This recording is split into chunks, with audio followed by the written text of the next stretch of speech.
O Brasil vai se ajoelhar diante dos Estados Unidos ou vai enfrentar? 23 de outubro de 2025, com a imprensa mundial de olho, Brasília vivia um clima de tensão máxima. Daqui a exatamente 72 horas, o presidente Lula e o presidente Trump iam se encontrar cara a cara na cúpula da ASEAN, em Kuala Lumpur. O problema era este aqui. Ó, Trump estava ameaçando colocar uma tarifa de até 50% nos nossos produtos de exportação. O valor, nada menos que 184 bilhões de dólares. Isso representa 37% de toda a nossa exportação para os Estados Unidos, cara. Era dinheiro que podia sumir da noite para o dia. Eu sou Carlos Mendes. Trabalho há 25 anos no Ministério da Economia do Brasil. Sou só um funcionário público comum, mesmo. Mas dessa vez eu acabei virando o cara responsável por essa negociação gigantesca. O papel? Enfrentar Trump usando o nosso trunfo da Embraer. Vou ser franco com vocês. No começo, eu tava com um medão danado. Trump é o cara que grita America First e conseguiu fazer a China se ajoelhar, né não? Como é que o Brasil, um país como o nosso, ia conseguir enfrentar um cara desses? Nossa Embraer pode até ser a terceira maior empresa de aviação do mundo, mas diante da Boeing e seus 662 bilhões de dólares por ano, a gente tem só 52 bilhões. É 12 vezes menor, gente. Carlos, sendo bem sincero, dessa vez acho que vai ser difícil, hein?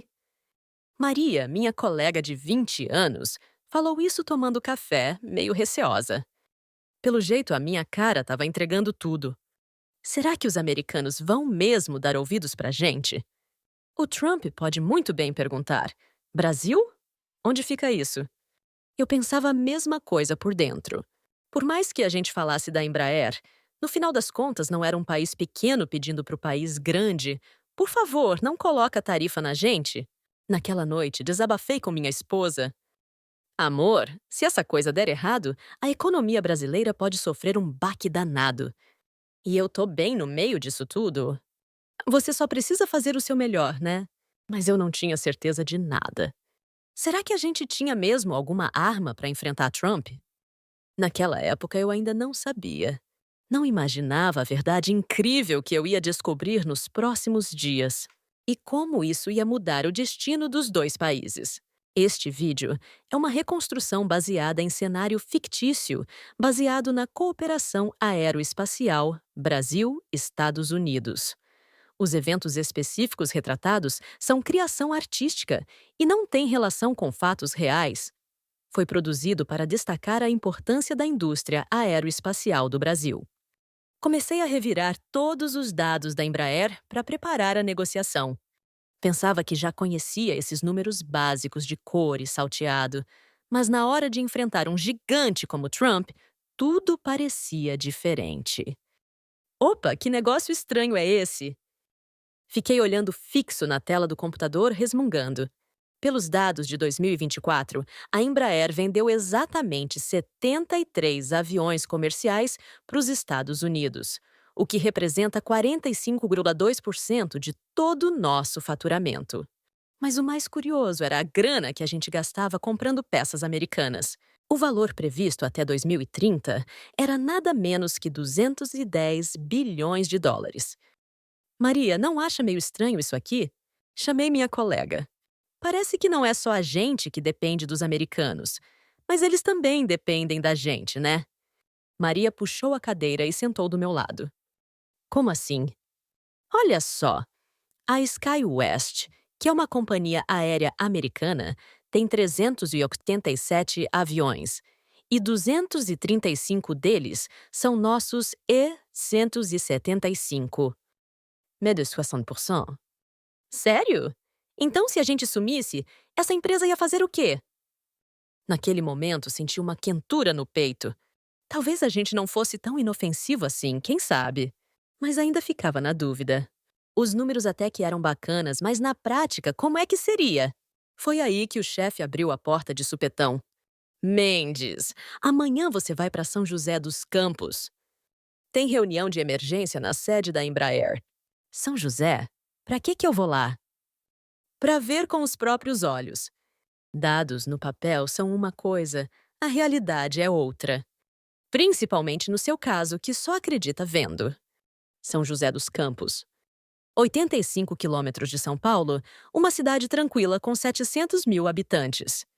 Eu só pensava que era uma cidade industrial comum que tinha uma fábrica da Embraer. 24 de outubro, 6h20 da manhã, peguei o avião para São Paulo. De lá, aluguei um carro e dirigi por exatamente 1 hora e 12 minutos até São José dos Campos. No começo parecia só uma cidade do interior mesmo, mas quando passei pelo portão principal do complexo da Embraer, era um mundo completamente diferente. Seja bem-vindo, Carlos. Pedro Silva, da equipe de planejamento estratégico da Embraer, me recebeu com um sorrisão. Hoje vou mostrar nosso centro de controle global de fornecimento. Você vai ficar de queixo caído. E não é que ele estava certo? Subindo para o terceiro andar do centro de engenharia, me deparei com uma cena que parecia filme da NASA em Houston. Uma parede gigante de telas, 15 metros de largura por 4 de altura, com pontos do mundo inteiro piscando em tempo real. Nossa, que negócio é esse? Este é nosso centro de comando global da cadeia de suprimentos. Pedro falou estufando o peito, orgulhoso. Neste exato momento, estamos conectados em tempo real com 2.247 fornecedores ao redor do mundo, com uma média de 2,3 segundos. São 77 países, 537 cidades, tudo funcionando como um só. Quando olhei as telas de perto, era realmente impressionante. As peças da Boeing saindo de Seattle e chegando ao Brasil em 13 horas e 27 minutos. Tudo ali na tela. Material de acabamento da Alemanha, em Hamburgo, 96,8% aprovado no controle de qualidade. Sistema eletrônico de Nagoya, no Japão, pronto para embarque. Gente, vocês controlam tudo isso aqui? Claro, a gente não é simplesmente uma fábrica de montagem de aviões. Pedro falou com a voz cheia de orgulho. Somos o maestro que coordena toda a cadeia de suprimentos aeronáuticos do mundo em tempo real. Só existem 3 lugares no planeta com essa capacidade. 3 lugares.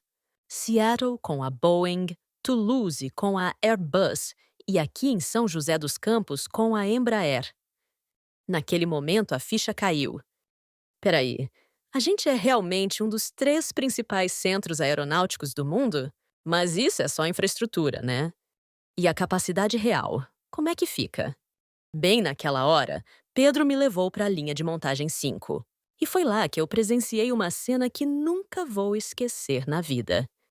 David Smith, vice-presidente da GE americana, 55 anos, estava lá curvado, ouvindo com atenção total um engenheiro novato brasileiro, o Lucas, 26 anos. Lucas, acho que você está certo. Se a gente ajustar esse ângulo de montagem do motor em 2,3 graus, a eficiência do combustível vai melhorar, com certeza. Isso mesmo, senhor vice-presidente. Passei 3 meses fazendo simulações no computador. É 4,7% mais eficiente que o método atual. Cara, que demais! Vou mandar esse projeto direto para a matriz em Seattle. Você pode participar como desenvolvedor principal? Naquele momento, minha mente ficou em branco total. Pera, o vice-presidente da maior empresa de motores de avião do mundo estava ali aprendendo com um funcionário novo brasileiro? Isso faz sentido? Marcos, chefe de produção da Embraer que estava observando, falou baixinho. Surpreso, Carlos? Aqui isso é cena de todo dia. O que importa não é idade ou nacionalidade, e sim ter uma boa ideia. Esse tipo de coisa acontece sempre? Ano passado, uma engenheira nossa de 25 anos teve um projeto de asa que a Airbus foi lá copiar. Este ano, um estagiário de 22 anos desenvolveu um software que a Boeing comprou a licença. Aí, o Lucas veio na nossa direção. Oi, o senhor é do governo, né? Como é que tá achando o nosso ambiente de trabalho? Impressionante. Mas não fica com medo, não. Trabalhar com executivos de multinacionais americanas? Lucas deu uma risada gostosa. Nem um pouquinho. No começo eu tremia igual vara verde, mas depois vi que é tudo gente igual a gente. Todo mundo quer fazer aviões bons. O sentimento é o mesmo. O Sr. David é como se fosse meu pai. Ouvindo isso, senti um calor no peito. Ao mesmo tempo, fiquei confuso. Será que nosso país é realmente tão incrível assim? Mas por que eu ainda não consigo ter certeza? Na hora do almoço, vi uma cena ainda mais estranha no refeitório dos funcionários. Tom, engenheiro da GE americana, estava comemorando o aniversário da filha do Jorge, técnico brasileiro, dividindo o bolo. Nossa Sofia faz 7 anos hoje. Jorge falou todo orgulhoso. Nossa, já 7 anos? Como o tempo voa. Olha, trouxe um presente. Tom deu um aviãozinho de brinquedo que trouxe dos Estados Unidos. Sofia saiu pulando de alegria. Papai, esse tio vai na nossa casa de novo? Claro! O tio Tom é da família! Naquele momento, meus olhos ficaram meio marejados. Essa é a verdadeira parceria, né? Não é só uma relação no papel, mas uma confiança sincera entre pessoas. Mas, ao mesmo tempo, uma dúvida maior me veio à mente. Será que esse tipo de relacionamento realmente tem força numa negociação? Será que com alguém como Trump, esse papo de afeto e amizade funciona? No final das contas, não é tudo uma questão de poder? À tarde, visitei o ITA, Instituto Tecnológico de Aeronáutica, e tive experiências parecidas. Vendo um professor do MIT americano pesquisando junto com estudantes brasileiros, mas sempre com aquela voz da dúvida ecoando no fundo da mente. Será que realmente conseguimos ser iguais aos americanos? Será que com esses pequenos exemplos conseguimos ganhar uma negociação grande? Naquela noite, no avião voltando para Brasília, eu estava ainda mais confuso. Tinha visto coisas incríveis, mas ainda não tinha certeza de nada. 25 de outubro, 15h30, Palácio da Alvorada, Gabinete Presidencial. Chegou a hora de fazer o relatório para o presidente Lula. Estavam presentes o ministro das Relações Exteriores, o ministro da Defesa e o CEO da Embraer. Presidente, vou relatar a proposta de aliança aérea Brasil-Estados Unidos, que apresentaremos amanhã na reunião bilateral com Trump na cúpula da ASEAN em Kuala Lumpur. Minha voz tremeu mais que o normal. É que não tinha certeza de nada. Ouvi dizer que o Carlos foi pessoalmente conhecer o local. Qual é a estratégia? O presidente Lula perguntou interessado. Presidente, No começo, pensei que essa negociação fosse o Brasil pedindo ajuda para os Estados Unidos. Falei de coração aberto.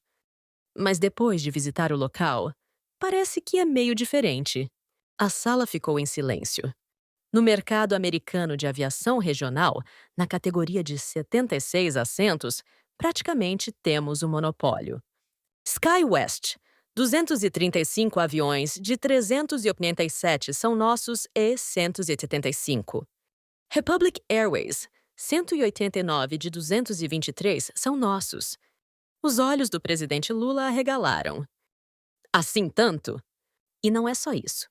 Os 210 bilhões de dólares que vamos gastar comprando peças americanas até 2030 estão diretamente ligados a cerca de 85 mil empregos na indústria americana.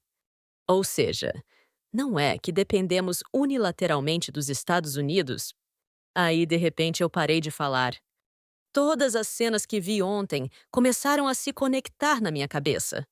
A cena do Lucas com o vice-presidente Dave, o relacionamento caloroso da família do Tom e Jorge, o centro de controle conectando o mundo inteiro em tempo real. Presidente! Gritei sem querer. Nós estávamos errados. Isso não é uma negociação. Como assim? Estados Unidos e Brasil já são um só. Somos países que não conseguem viver um sem o outro. A partir daquele momento, eu mudei completamente. Apresentei os dados principais com toda a confiança do mundo. Presidente, agora eu entendi. Estamos numa posição de propor uma parceria igualitária com os Estados Unidos. O ministro das Relações Exteriores demonstrou interesse. Que proposta específica? 3 propostas. Falei com firmeza. Primeiro, vamos expandir a importação de peças americanas dos atuais 178 bilhões de dólares anuais para 267 bilhões, um aumento de 33%. Isso vai ajudar diretamente a indústria americana. Segundo, Brasil e Estados Unidos vão promover juntos o projeto de aeronaves ecológicas 2030. É expandir o projeto de propulsão elétrica que a NASA e o ITA já estão desenvolvendo em conjunto. Terceiro, vamos estudar a montagem local do avião militar C-390 nos Estados Unidos, aumentando a participação de peças americanas para 70%, atendendo ao Buy American Act. Assim fica possível exportar em conjunto para países da OTAN. A expressão do presidente Lula ficou mais animada. Interessante. Não tem razão para o Trump recusar, né? Mas, presidente, enfatizei o ponto mais importante. O núcleo de todas essas propostas é parceria igualitária. Não somos mais um país pequeno dependente dos Estados Unidos. Somos parceiros que vamos desenhar juntos o futuro dos céus. Naquela hora, minha voz tremeu um pouquinho. Lembrei da cena do Lucas e do vice-presidente David que vi em São José dos Campos. Presidente, uma coisa que presenciei no local.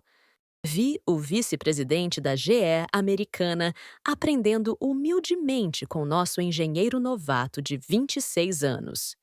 Percebi que o que importa não é idade ou nacionalidade, e sim ter uma boa ideia. O presidente Lula ficou emocionado. Carlos, o que você descobriu é exatamente nossa verdadeira força. Em tecnologia, talvez não consigamos acompanhar os Estados Unidos, mas na capacidade de sonhar e cooperar juntos, somos os melhores do mundo. Exato, presidente. Esta negociação não é um simples pedido de redução de tarifa. É um momento histórico em que o Brasil propõe aos Estados Unidos: vamos mudar os céus juntos. Na madrugada, antes da partida para a cúpula da ASEAN, fui uma última vez a São José dos Campos. Na frente da sede da Embraer, 6 horas da manhã, olhando para o céu, vi um E-175 decolando, provavelmente indo para Chicago ou Dallas. Dentro daquele avião estavam os sonhos do Brasil, a tecnologia americana e o coração de engenheiros de 77 países do mundo. Carlos veio de novo. Pedro, que já tinha chegado cedo, me cumprimentou alegremente. Vim me despedir pela última vez. Graças a vocês, eu virei uma pessoa completamente nova. Caminhamos juntos pela trilha tranquila da fábrica. Naquele momento eu imaginei: se a negociação de hoje der certo, que tipo de céu nossos filhos vão ver daqui a 5, 10 anos?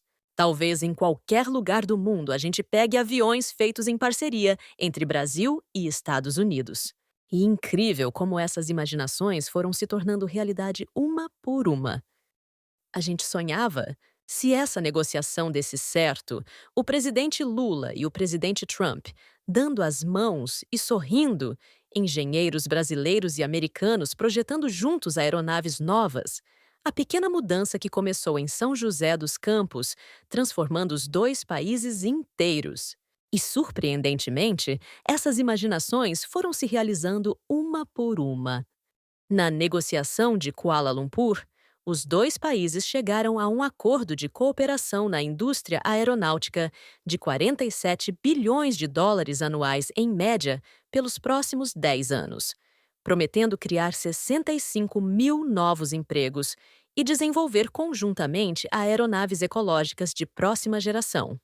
Após a reunião, o presidente Trump disse que o Brasil é o parceiro mais confiável que os Estados Unidos encontraram nos céus, e o presidente Lula avaliou como um momento histórico que mostrou ao mundo o que é verdadeira cooperação. Claro que nem tudo é perfeito. Ainda tem muitos desafios para resolver e às vezes surgem dificuldades. Mas uma coisa é certa: nos céus que Brasil e Estados Unidos vão construir juntos, existe uma esperança infinita. Esta experiência me deu uma lição que nunca vou esquecer na vida. Verdadeira negociação não é ganhar ou perder, é encontrar um jeito de crescermos juntos. E o Brasil é um país que nasceu com essa capacidade. A mudança que começou numa pequena fábrica em São José dos Campos agora mudou o futuro dos dois países. O começo dessa esperança foi exatamente esse coração de acreditar e respeitar um ao outro.